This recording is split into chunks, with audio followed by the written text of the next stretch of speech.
Despite Barbie being nominated for Best Picture for the 2024 Academy Awards, Margot Robbie wasn't nominated for Best Leading Actress, and Greta Gerwig was shut out of Best Director category. In the end, these snubs are dispiriting, but utterly unsurprising. Here's why.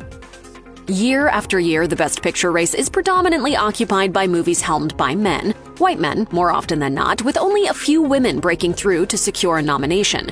It's important to note that in the Academy's 95-year history, only 3 women have ever won the top prize. Catherine Bigelow for The Hurt Locker in 2009, Chloe Zhao for Nomadland in 2021, and Jane Campion for The Power of the Dog in 2022.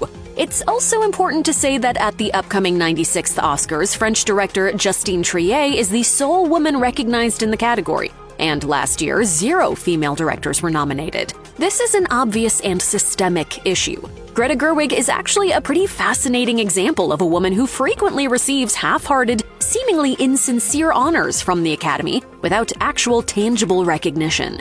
Yes, she was nominated for directing Lady Bird, but she lost to Guillermo del Toro for The Shape of Water and was up against only men. Her sophomore effort, Little Women, scored a Best Picture nod and ignored Gerwig's considerable work from behind the camera. Now, with Barbie, Gerwig has been shut out for her 3rd critically acclaimed film. The snub is egregious, but it's also par for the course at this point. Everything's almost like reversed here.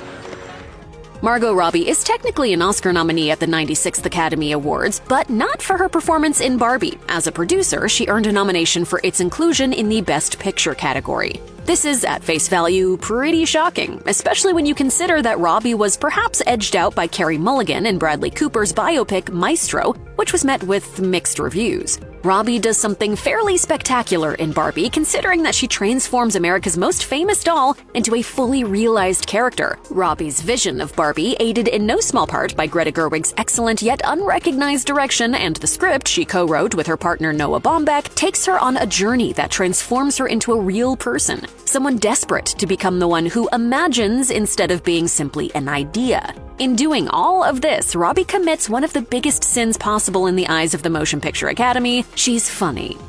I don't have anything big planned, just a giant blowout party with all the Barbies and planned choreography and a bespoke song. You should stop by. Comedy is so consistently overlooked at the Oscars that when Marissa Tomei won for her pitch-perfect performance in My Cousin Vinny in 1992, rumors swirled for years that presenter Jack Palance read the wrong name. Robbie's portrayal is heartfelt, emotional, and compelling, but she also goes for broad comedy, showing off the full range of her acting ability by combining pratfalls with tearful admissions. I'm not used to that having anything in it. The Oscars rarely, if ever, reward comedy, likely because it's not viewed as serious art compared to biopics or movies that make people feel completely depressed. Robbie's performance being ignored is yet another example of that irritating trend.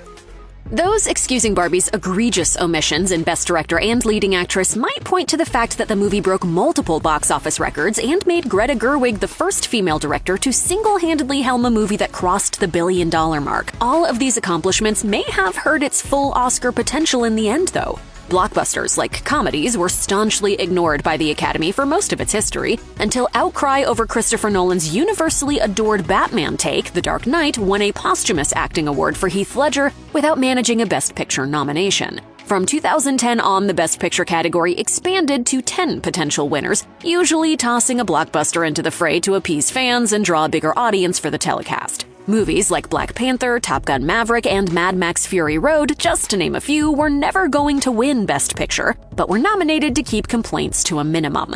Barbie's billion-dollar box office haul has relegated it to the token blockbuster role this year. This is made particularly obvious considering that it's nominated alongside several smaller films. Oppenheimer was also a high-grossing cinematic juggernaut in 2023, but unlike Barbie, Oppenheimer is more likely to be regarded as serious because it's a historical biopic about the creation of the atomic bomb, while Barbie apparently loses artistic merit with each dollar it makes.